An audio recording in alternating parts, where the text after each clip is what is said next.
Welcome to New Possibilities. I speak truth to power without fear. So tonight I'm going to do a series of short hangouts. I won't have much time to interact with everyone tonight, but I want to thank those of you who tune in. And I encourage you all to leave your comments in the chat and also to leave your comments in the comment section once this video is uploaded. There are several things that I want to talk about tonight, and I'm just going to hit these topics one by one as separate hangouts because I don't want to have a very long hangout because I know a lot of people tune out. They don't watch very long hangouts. So if you can bear with me a second, I will share my screen so that you all can see the articles that I'm referencing for this video.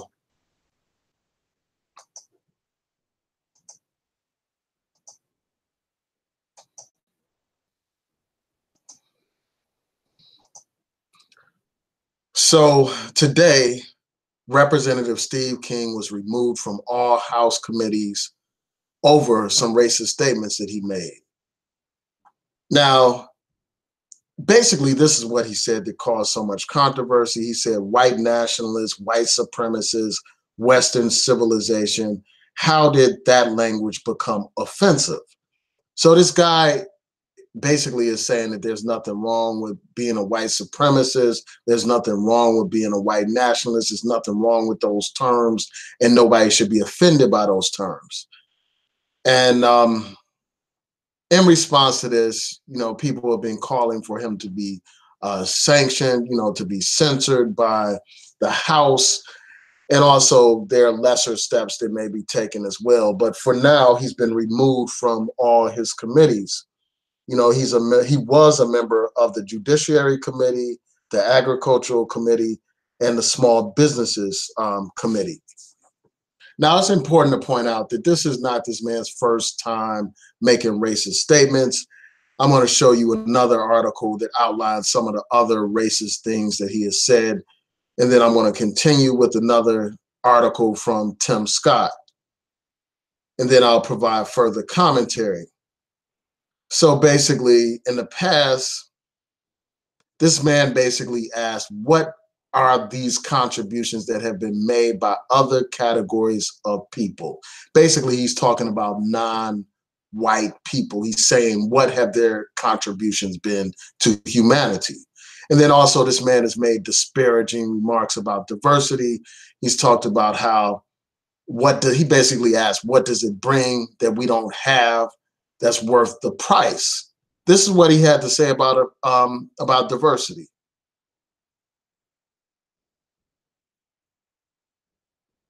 And here you have this man, condoning white nationalism, again, white supremacy, and Western civilization. And, nothing is wrong with using the term Western civilization, but anybody with any kind of clue should understand why it's offensive to talk about white nationalism and white supremacy. This is not rocket science. This is very simple. And I want to go to Tim Scott's letter. And I have to commend Tim Scott for writing this letter. He's a Republican, and I disagree with him on many issues, but I have to commend him for having the audacity to speak out on this particular issue. And I hope that he uses his voice more frequently to condemn racism within his party, because too often, most of these Black conservatives, they turn a blind eye to racism. They try to excuse racism and justify racism. So this man cited some examples. Tim Scott, he's the Black senator. He's the only Republican Black senator in the Senate.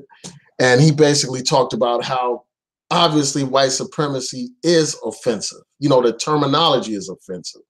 He cited the example of the 2 Black people killed in a parking lot in Kentucky by a white supremacist.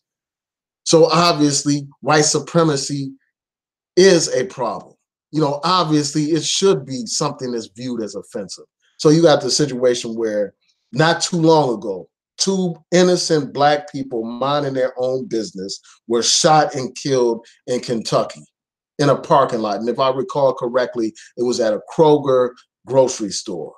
shot for no reason other than the color of their skin.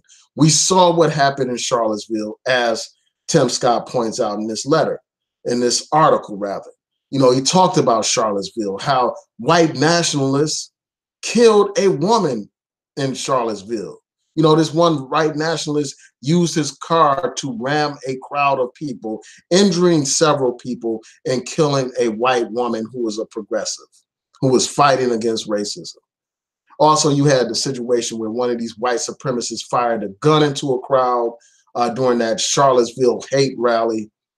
And you had multiple black people beaten by white supremacists during this rally. And then his brother, Tim Scott, cites the example of Dylan Roof. You know, you all remember Dylan Roof. He went into a black church, and while black people were praying, this man preyed upon black people and opened fire, killing 9 innocent black people who were simply trying to pray, who were welcoming to this white man, and he gunned them down. That's what white supremacy looks like. That's why white supremacy is offensive. And then, you know, he cites the example of James Byrd, who was dragged behind a pickup truck in Jasper, Texas in 1998. He cites these recent examples.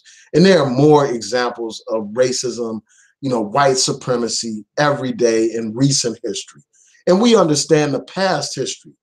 We understand that it was the KKK that terrorized black communities, that lynched black people, that burned black people, that shot black people, that prevented black people from exercising their right to vote, prevented black people from exercising basic human rights like their right to public accommodations, their right to go to any school that they want to. So this is outrageous that you would have a member of Congress co-signing white supremacy openly, repeatedly. And finally, the Republicans have said something about this. After Tim Scott wrote this particular article, they finally decided to condemn this. And, you know, it may be late, but it's better late than never. And, you know, I hope that this man, Steve King, is censored by Congress. You know, not only just reprimanded, he needs to be censored by Congress. He needs to be condemned by Congress. This man needs to be voted out of office. That's what ultimately needs to happen. And the people of Iowa have to ask themselves, why are you letting a white supremacist represent you in Congress? I'm glad that this man has been stripped of his committees. No white supremacist should be sitting on a judiciary committee, a committee that decides who's going to be the judges on our federal courts, that makes those kind of decisions, you know, that holds up nominations or moves forward certain nominations. That's not a position that a white supremacist should have. These judges make all kinds of decisions that are important to our lives. So, you know, I'm glad that he's been stripped of these committees. And I just want to highlight a few points before I close out, and then I'll look at your comments before I sign out. I want to thank you all for tuning in, those who are tuning in and those who watch this on the playback. I know it's very late tonight, but I just have to get these things off of my chest. Before I go into my further commentary, I want to let you all know that I will be posting regular content over here again.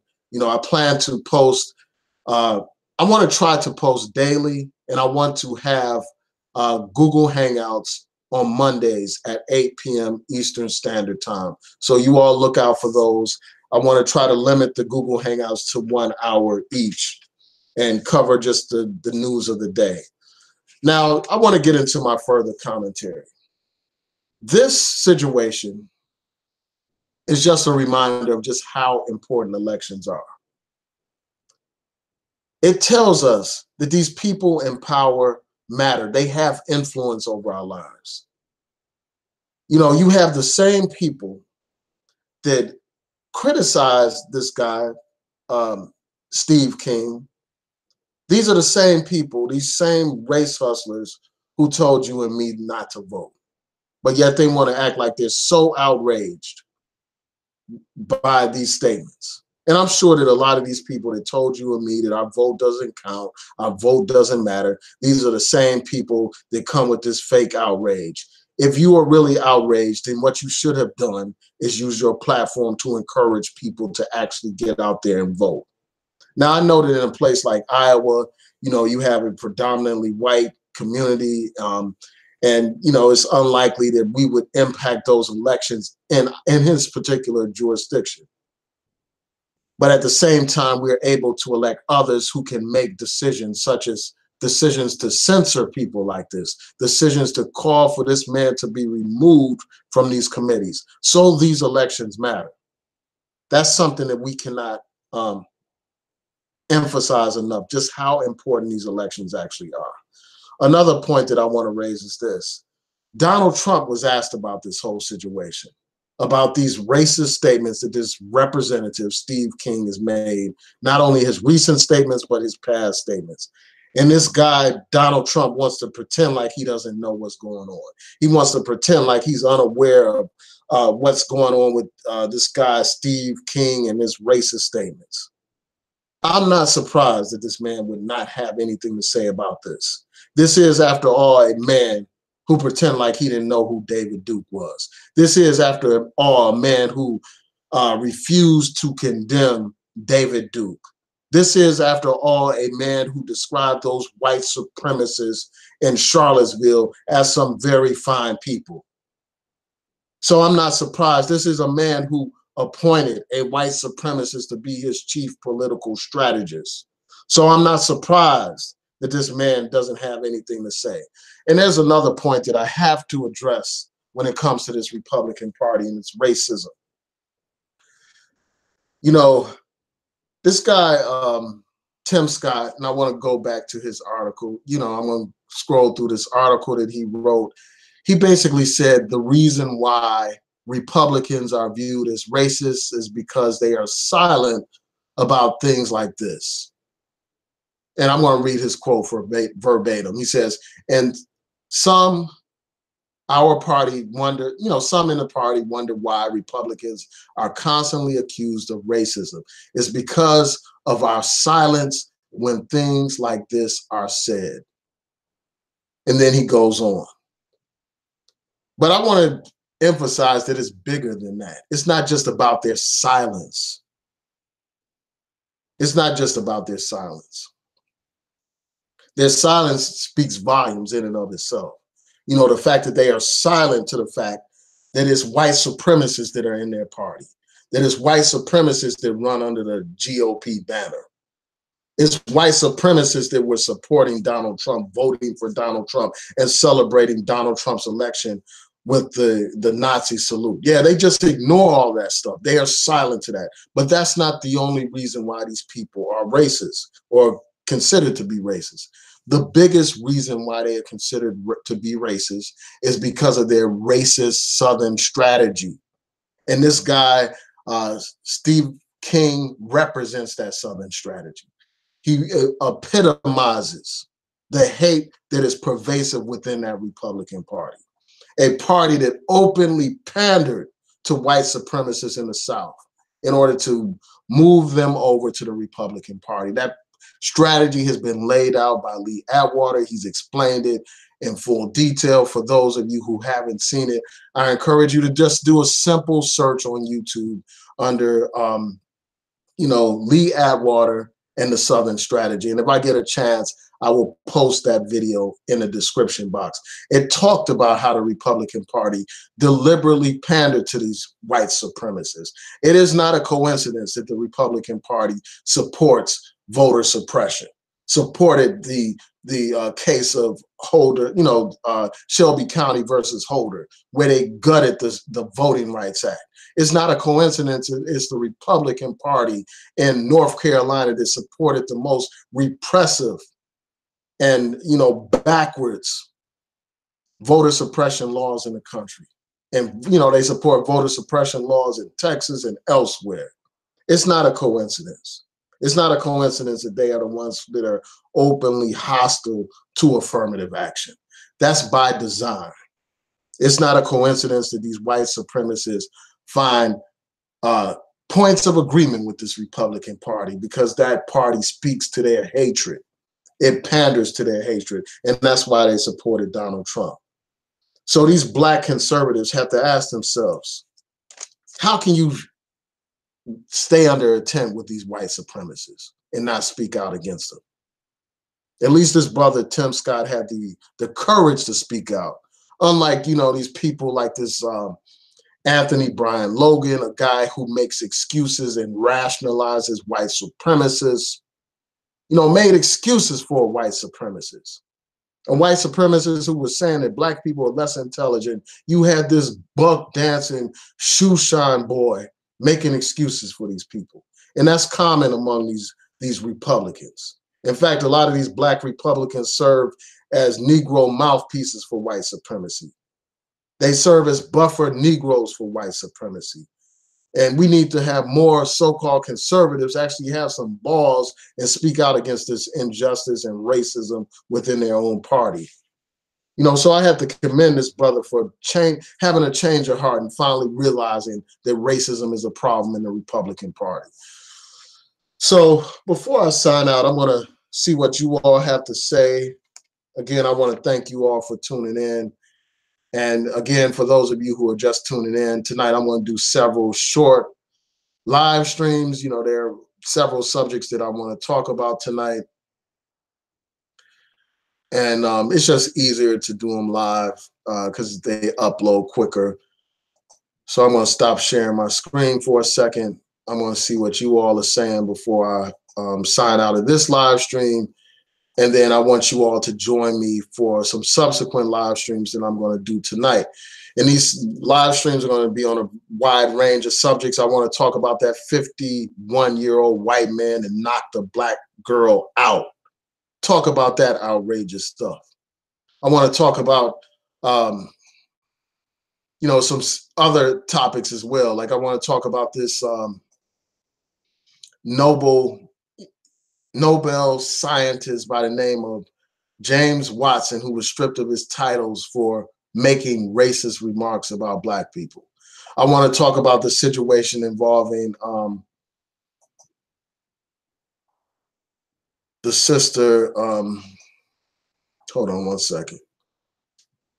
The sister Tamika Mallory and, this whole Farrakhan controversy and her response on The View. I want to talk about that. And I want to close out by talking about this situation involving Ed Buck. So you all look out for those videos. Hopefully I have enough time to do them tonight. It's very late, so I'm just going to try to hit these videos and keep it moving. So let me see what you all are saying. I want to shout you all out. I may not have time to respond to everything that you all are saying because I want to make sure that I'm in and out with these videos tonight. Shout out to Hollow Ninja 10. Yeah, there are a lot of things that I want to talk about. This past week, I was just very busy, so I hadn't had time to post videos. But I want to thank y'all for your continued support. And again, one of my goals is to reach 10,000 subscribers, and I know that we can do it.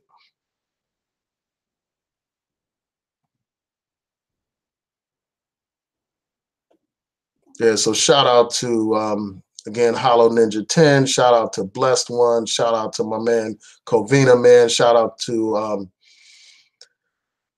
Married M4. Shout out to Anne Marie Hall.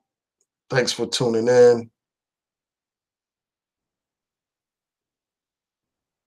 And shout out to everybody else in the chat. I truly appreciate your support.